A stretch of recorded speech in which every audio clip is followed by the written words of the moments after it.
Good morning, good afternoon, good evening, YouTubers, subscribers to my YouTube channel, and patrons on my Patreon page.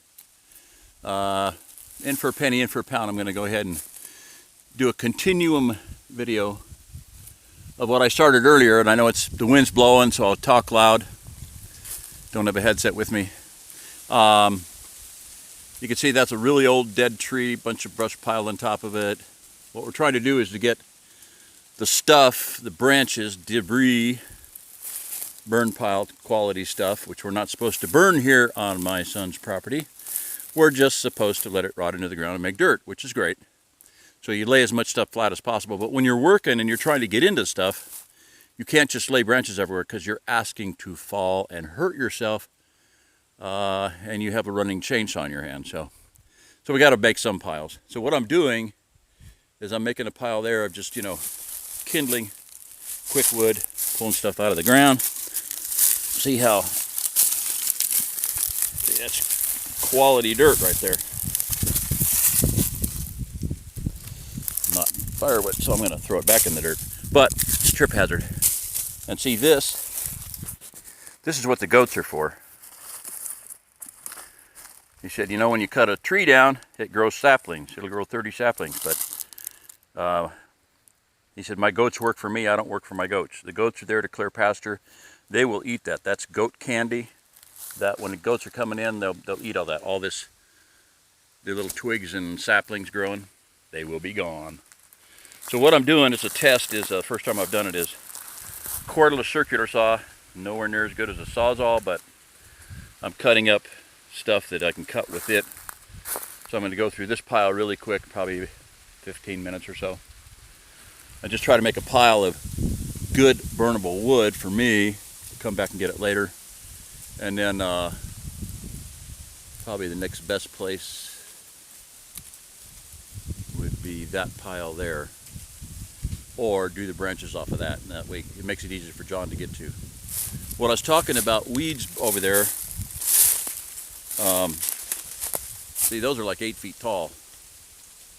Some of them pushing 10 foot tall, and they're right alongside both sides of all the downed trees. Cattle came in through here and they tromp it, but they don't tromp right next to the tree and they don't eat them for whatever reason. Shame on them. That's their job, is to eat that junk, them and the goats. So anyway, had the goats been in here, they probably would have eaten all that. And they're stick tights. Hundreds and hundreds of stick tights. So I was pulling them the other day, and that's a good way to do it. I'm going to try just weed whacking them. See if I can just cut them off and then rake them out real quick, and that'll be faster.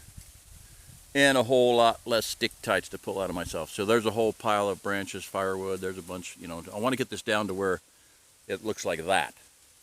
See? John was in here the other day, and he cleared that stack and this stack just to get to this while I was splitting. So normally I would have had this done. I did have about 4 or 5 trees done, completely clear. Nothing. All the weeds gone on both sides. Totally done. Ready to go.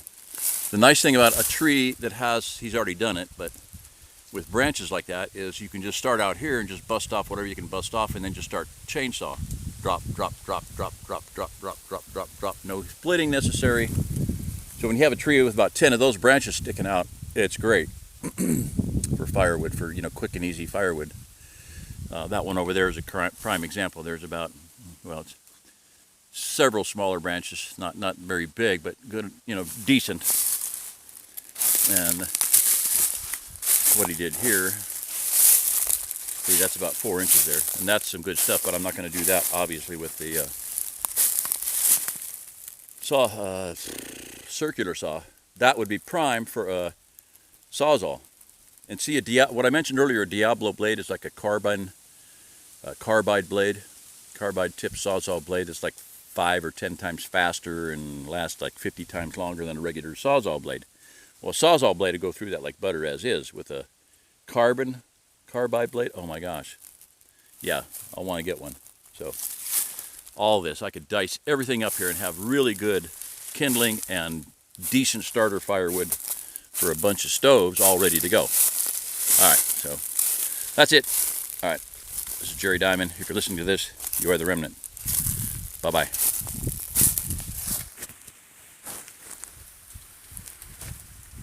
Got a stump fire going out there that's cleared around it, so it's good. And I'm going to attack those one of these days with another. I split one of those big, huge ones. I mean, they're about 18 inches and plus 20 inches diameter. Split them with a splitting maul. I want a good splitting maul too. A Fiskars, their big, heavy 8-pound one, or their 4.5 pound 27-inch, their X27. I'm sorry. It's called an X27 for whatever reason. It's a 4.5 pound head on a 36-inch handle. That's the one I definitely want. So, all right. This is Jerry Diamond. If you're listening to this, you are the remnant. Bye-bye. You can watch Wrangler Star and different people. The X27 will outsplit a 8-pound conventional splitting maul, and it's a lot lighter and wear you out a whole lot less. All right. See ya. Bye-bye.